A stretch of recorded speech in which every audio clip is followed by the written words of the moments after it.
Hi, Bill Kristol here for Bulwark on Sunday. We're live at noon, Sunday, August 17th. News changes so fast, I always feel like we have to specify that. And since it will, of course, be on available after we do this live discussion, on YouTube and all the usual places you watch Bulwark material. Very pleased to be joined by my colleague, Eric Edelman, of course, co-host of Shield to the Republic, former number 3 at the Defense Department in charge of policy there, former senior foreign service officer, ambassador to Finland and Turkey, both of which, I don't know, Finland's important these days because it's a new NATO ally, and actually you're in touch with them, I know, in terms of some of the things that we maybe get to that a little later. Turkey, because unfortunately it's a precedent in the other direction, right? of authoritarian, gradual authoritarian takeover. But anyway, Eric, thanks for joining me today. Thank you, Bill. Glad to be with you. Yeah, we have got some good new NATO allies and some bad old ones. So yeah, that would be itself an interesting discussion we should have sometime. So we're obviously speaking 36 hours after the Trump-Putin summit, a day before President Zelensky shows up tomorrow in the Oval Office. So I would really want to get your judgment, your analysis of what happened, what is happening, what might happen.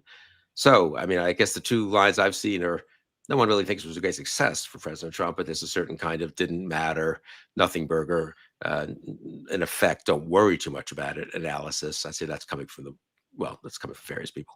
And then there's a kind of, this is pretty worrisome. So where are you on that, and what should we notice?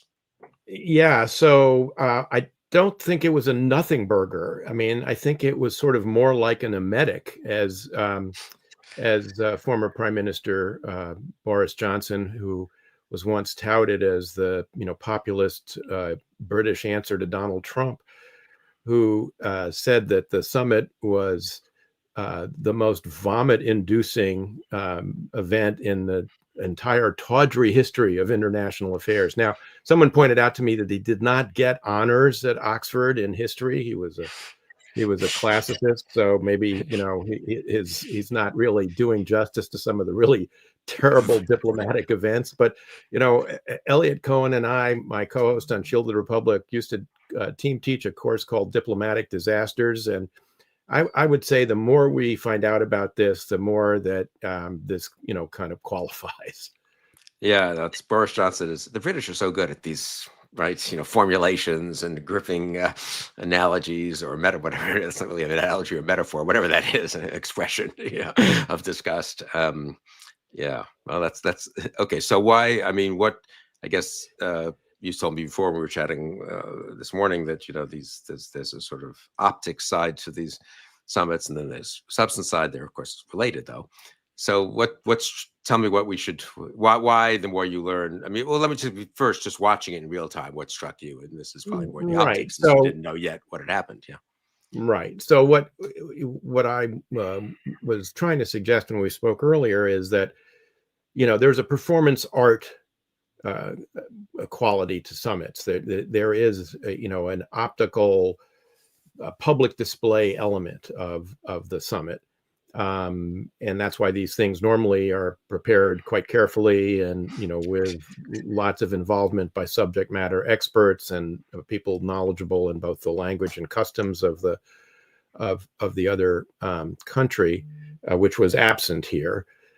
So the optics, I thought, were really terrible, in the sense that Putin, who has been an international pariah for the most part, very isolated since the invasion of Ukraine in 2022, as he should be. I mean, it was a gross, premeditated, unprovoked act of aggression, violation of the UN Charter, violation of any number of agreements that the Russian Federation and Putin personally have signed. And so, the isolation he was subjected to was, absolutely merited. So Trump has rescued him from that, because the iconography of all this was, red carpet being rolled out, U.S. service people kneeling in front of the, Russian president's plane in order to get the red carpet out there, Trump applauding Putin as he walked towards him on the red carpet. I think Trump may have thought that that having a B-2 flyover accompanied by F-22s, the aircraft that, of course, were involved in Operation Midnight Hammer against Iran, was somehow suggesting, a show of force to Putin. I don't think that's how Putin saw it. I think he saw it as a mark of respect, actually. And that's certainly the way it's being presented in the Russian press in the reaction to all this, which has been that this was a unqualified success for Putin. And what it did was resuscitate him both domestically and internationally as a respected player on the international stage. And to make an analogy that our viewers may appreciate from American politics, to me, this is very reminiscent of Kevin McCarthy going down to Mar-a-Lago in February of 2021 after Trump had left office, disgraced by what happened on January 6th and his failure to stop the insurrection, having been impeached for a second time, although acquitted, but with 7 Republican votes to convict, and basically brought Trump back to life politically, and that in effect is what Trump has done, I think, to Putin on both the domestic stage in Russia and on the international stage. It encourages countries like Turkey, for instance, to continue evading U.S. sanctions, Western sanctions on Russia, figuring that there'll be no penalty for doing that. Just to bring home that point, I mean, people haven't quite focused enough, in my opinion, on just him coming to the U.S. I totally agree about the red carpet and all that. But of course, he's been a pariah. He has literally not been in. Am I wrong about this? He's been indicted, war criminal by the International Criminal Court. Allowed to travel to a country other than those that are on his side. Let's put it that way, or acquiescent to him. But very limited handful of authoritarian or authoritarian adjacent countries, or client states, really, of his. And we've had that pretty 3.5 years, I've got to say, for all the talk about how weak the West is and the free world, they've held that pretty firmly. I mean, the countries, of course, been subject to sanctions. He and his ruling elite have been subject to some sanctions. We've armed maybe not enough Ukraine and so forth, but also just the pure kind of exclusion of him. That probably has a real effect and has had some effect, presumably, in Russia. And anyway, the removing of it, once it's been going for 3.5 years, for what? I mean, it's one thing to remove it for the moment when he comes and makes concessions and agrees to a real peace. I mean, okay, that's, you understand that, right? But for removing it for this, for nothing, well, we'll see what your judgment is on what happened. Removing it for a question mark is really a big, don't you think, a big blow? That's what you're saying, really, to the solidarity against Putin and to anyone who wishes. I was struck by this. Talk to a European. I had lunch with someone Friday, conference here in Washington, from a Central European country that's been good but shaky, I'd say, in the pro-Ukraine, anti-Russia. A lot of pressure from Russian propaganda, Russian money to falter. And she thinks this is very bad for her friends in this country who have been fighting to keep the country pro-Ukraine and in accord with big Western European countries and against the sort of Russian influence. And so I think people here might underestimate just the damage that the visit itself does. Yeah, look, it was a major preemptive, unreciprocated concession by the president of the United States, which is why I think Putin felt, from the get-go that, just showing up, is the Woody Allen principle. 99% of life is just showing up. For Putin, just to show up in Alaska was, a victory for him in and of itself. Moreover, I mean, there is, before the summit, there was a lot of speculation about where will it be held, in part because of the point you made, which is, countries that are participants who've ratified the International Criminal Court Treaty, would be obligated to arrest him on their territory. So where might they go? Okay, well, maybe it would be Riyadh, where, Marco Rubio and Steve Witkoff have held conversations with their Russian counterparts. Maybe it'd be the UAE, because there was a diplomatic visit by the Emiratis to Moscow, just before the summit venue was announced. But to have it a bit in Alaska, which, there's a history here, obviously, right? I mean, Alaska was Russian. It was Russian North America. It was sold to the United States in 1867 for, I think, $7.5 million. I'm not sure what that is in current dollars, but it's obviously more than $7.5 million.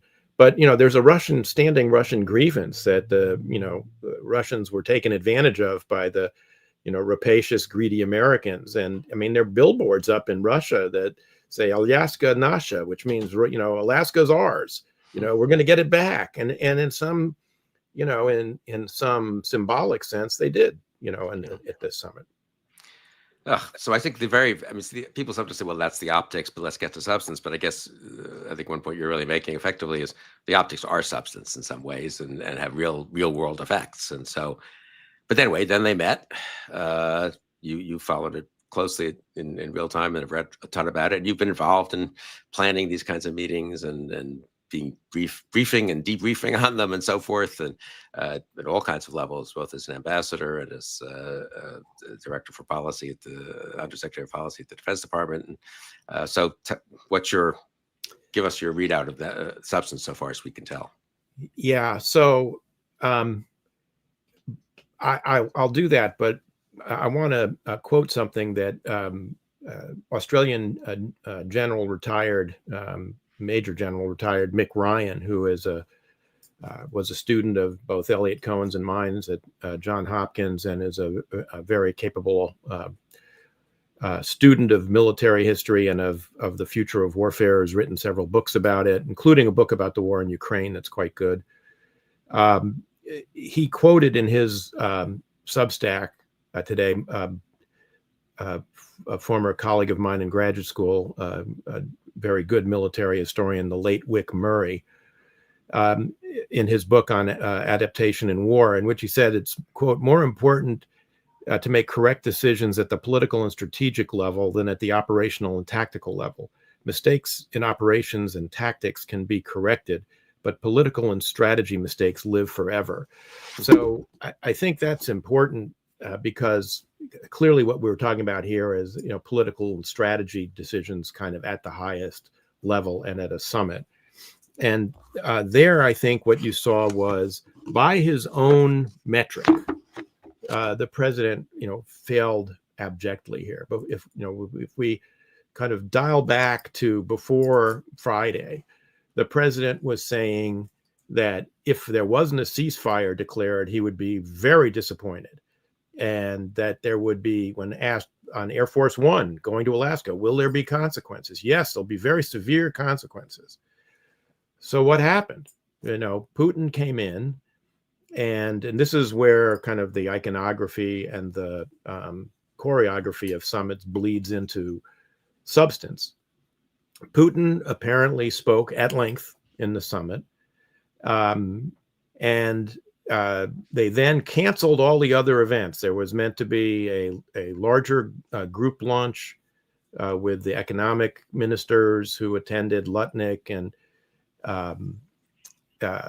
Besant and others who were there. That was canceled, and they went right to a press conference where Putin spoke first, which is very unusual since he was not the host. Normally, I hadn't thought about that. That's a really good point. And just to be clear for people, I've been involved in a couple of these at the vice presidential level, you in higher levels, but it's very normal. I mean, the normal way these things go is maybe there's a one-on-one, but then there's the 3-on-3 or the small meeting, the substantive 2-hour meeting. Then there's the not unimportant though, larger lunch, as you say, often it is a lunch actually, with other cabinet level people, which also helps work out some other related issues and cements the idea that there's a government-wide relationship and all that. Yeah, that was all scheduled. I guess we saw the menu actually there with the State Department, left it. I don't know, it was Xeroxing it or something and printing it out in some hotel computer. How crazy is that? Anyway, but yeah, that's all canceled, which it makes you to wonder what happened. What it's not. I mean, that was clearly on the schedule. Right. And then in the press conference, Putin really dominated the press conference. I mean, he spoke for, about 8 minutes. Trump spoke for about 3 minutes. And there were no questions. That was it. And so, what actually appears to have transpired? Well, there was no ceasefire that came out of it. But there also, the president and Rubio and others have now been out saying, well, there were not going to be any sanctions either. Right. President said that when he was interviewed by Sean Hannity. after the summit. So what the hell happened? Well, what appears to have happened, and of course we'll know more, but as time goes on, but it appears that Putin restated his case, that the problem could not be solved unless, as he puts it, the root causes, which in his view is a whole panoply of grievances he has, both against the existence of Ukraine as a nation, but also the expansion of NATO in the 1990s and early 2000s to former Soviet Warsaw Pact partners, and then also former Soviet republics. That all of this has to be, rewritten, redone in very much the terms that he tried to present to the Biden administration back in December of 2021 before the actual invasion. So despite Steve Witkoff saying that, he had detected when he met with Putin on August 6th, there was some new willingness to make concessions. There was no concession here. There was just a restatement of the traditional Russian position, which calls basically for the Ukrainians to evacuate the rest of essentially Donetsk. They control most of Lugansk Oblast, but withdrawal from Donetsk, recognition of Donetsk and Lugansk as legitimate and implicitly Crimea as Russian territory, in exchange for a standstill ceasefire on the in the other two provinces that he's invaded, Zaporizhia and Kherson. This is incredibly one-sided deal, obviously a terrible deal. I mean, it would, of course, legitimate aggression, territory seized by aggression, which was a red line that Europeans tried to get the president to agree to before the summit. It would leave Ukraine pretty much defenseless because there's a very important about 35-mile stretch of land, 35 to 50-mile stretch of land, which is a so-called fortress belt that runs in this area. And if the Ukrainians give it up, it would be like the Czechs giving up the fortifications in the Sudetenland that left them essentially defenseless against the Germans in 1938, when Hitler, as you will recall, said, the Sudetenland is my last territorial demand on Europe. Turned out not to be his last demand by a long shot, because having given up the fortifications in the Sudetenland, he pretty quickly took over the rest of the Czech lands, and not long after that, Slovakia.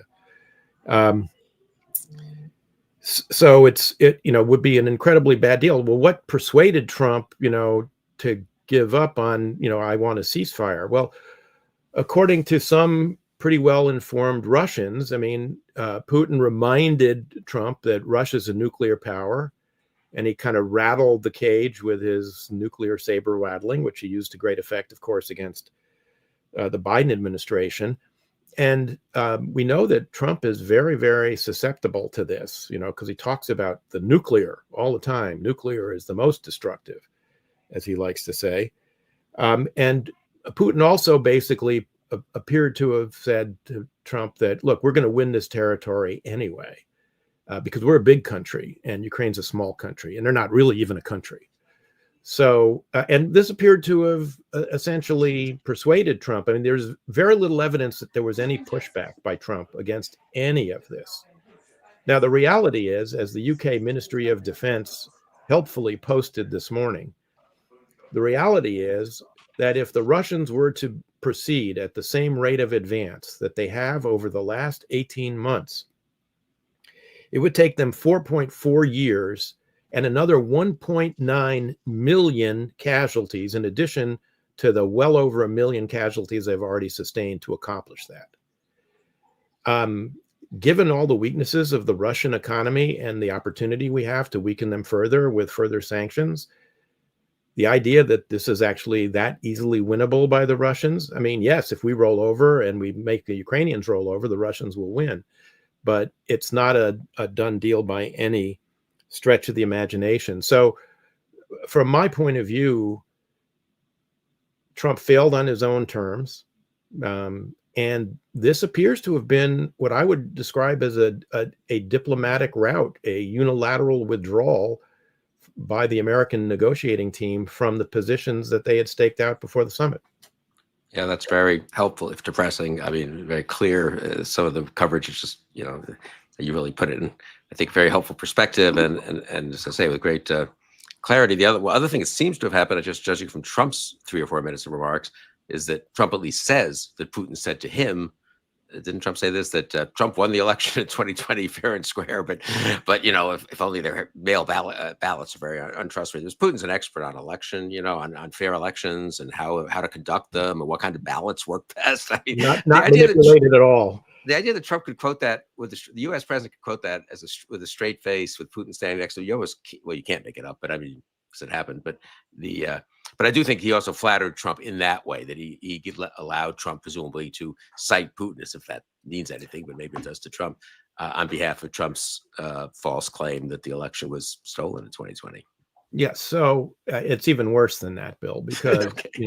because Putin is a KGB officer trained to assess people for their foibles and weaknesses in order to manipulate them and get them on your side. I mean, his job as a KGB officer was to, work for an organization that sought to recruit Americans and Westerners to betray their own countries. And what he, in effect, I think, has discerned, as in, not that hard, is that Trump is easily flattered and easily manipulated by flattery. And it wasn't just that he said the election was rigged. He also confirmed Trump's preposterous claim that had he been president, not Joe Biden, that Putin would never have invaded Ukraine. It wouldn't have been a war. Well, that's, of course, nonsense, because the war was already going on in Trump's first term when Putin, essentially invaded Ukraine in 2014, the first time. This was just the second, and larger scale attempt and less hidden attempt to seize Ukraine by Putin. So I mean, it's completely, nonsense, but obviously had an effect on the president's outlook and temperament. I mean, the other thing I think Putin appealed to is Trump's longstanding expressed desire to normalize relations between the United States and Russia so that we can do lots of deals together. By the way, I should have mentioned one other reason that it would be very bad for Ukraine to give up these areas of Donetsk the Russians are asking for. It also happens to be where the sole source of coking coal for the Ukrainian steel industry is, in the town of Pokrovsk, but also a lot of deposits of other rare earths and other minerals that would be, conceded by Ukraine to the Russians.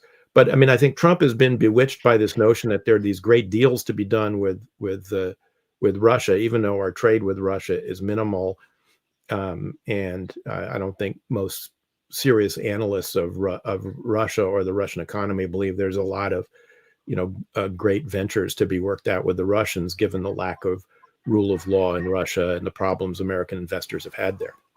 So there could be great ventures to be worked out with the Trump family and other associates. So that's a slightly different metric than the overall good of the U.S. economy. You can say that. I couldn't possibly comment. Yeah. Okay, so here we are. 24 hours from now, about President Zelensky shows up in the Oval Office. Talk about what you expect, what we should be looking for to happen or not happen at that meeting. Well, the only kind of slight ray of, hope or slightly positive dimension of the meeting in Alaska was Trump's comment that afterwards that he couldn't negotiate these land swaps or land trades on behalf of Ukraine. That would have to be up to Zelensky, and that he was hoping to have a follow-up trilateral meeting where he would, essentially offer U.S. good offices to mediate between Russia and Ukraine, and Zelensky would get a direct meeting with Putin.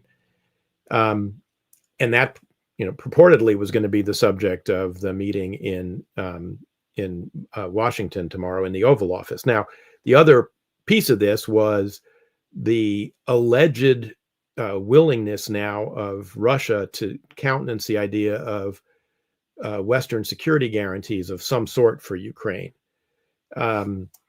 Even that's not clear, because, if you look at what the Russians tabled back in 2022 in these negotiations that took place in the spring, April of 2022 in Istanbul, the texts of which have been published in the New York Times, the Russians were willing to have, parties guarantee Ukraine's territorial integrity and sovereignty, but China would be among the guarantors, and they inserted a clause in there that said that all the guarantors would have to agree before anybody could come to Ukraine's aid. And if Russia and China are two of the guarantors, what is that worth?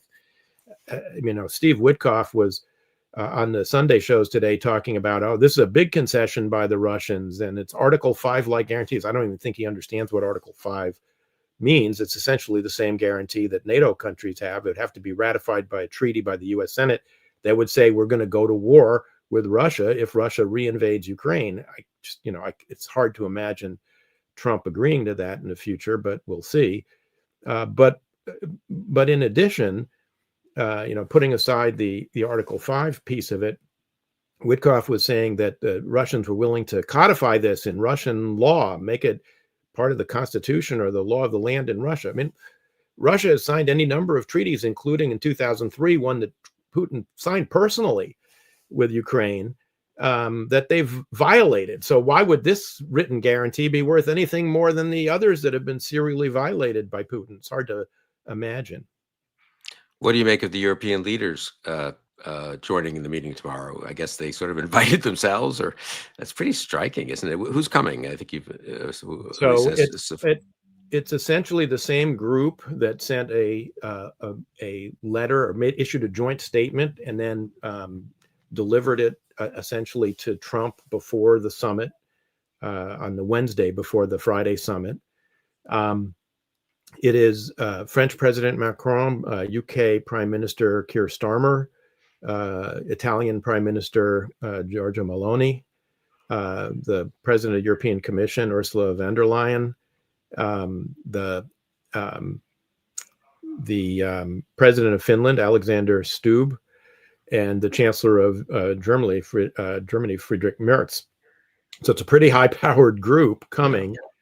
I think what it tells you is that A, they thought they had provided Trump with a pretty good script to speak to Putin with, basically saying you're going to be subject to more sanctions and more pressure unless you agree to an immediate ceasefire.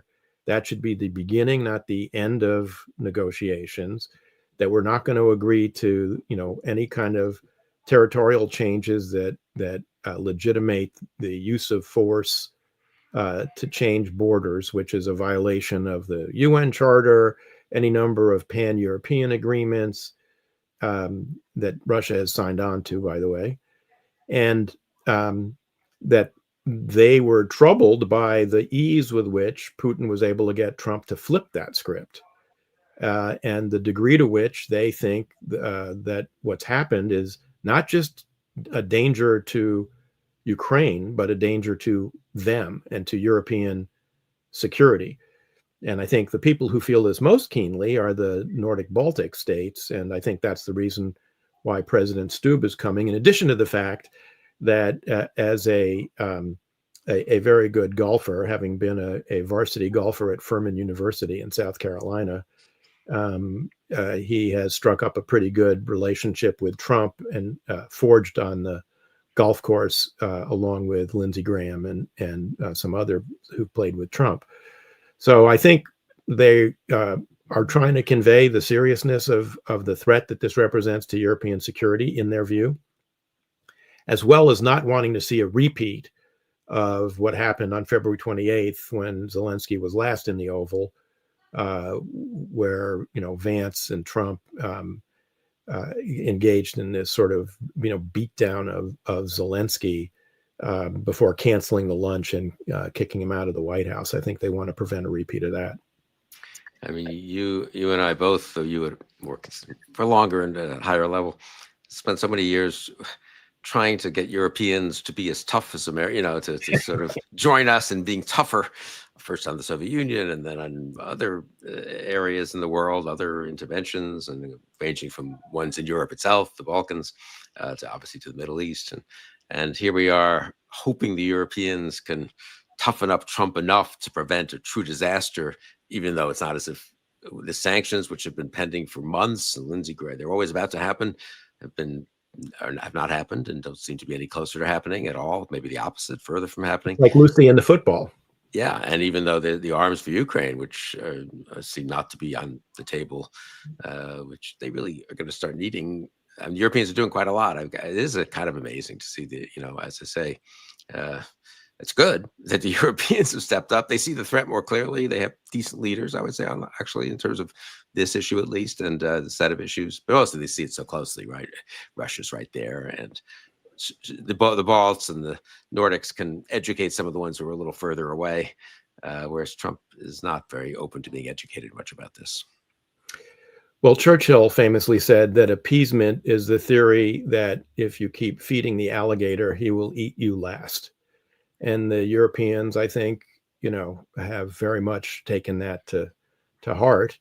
And having experienced this in mid 20th century Europe and knowing how catastrophic it can be, they're God bless them, standing up for truth, justice, and what used to be the American way. That's a slightly depressing note to end on, but a very important one, very apt one, I would say. And we will see what happens, and maybe we can get back together. Or you and Elliot Cohen will be discussing this, I'm sure, on Shield of the Republic, and others will be on various Bulwark podcasts and newsletters as well. So, Eric, really, this has been very helpful, and so thank you so much for taking time on Sunday to join me and to join us all. Thank you, Bill. It's always a pleasure to be with you. And thank you all for joining us on Bulwark on Sunday.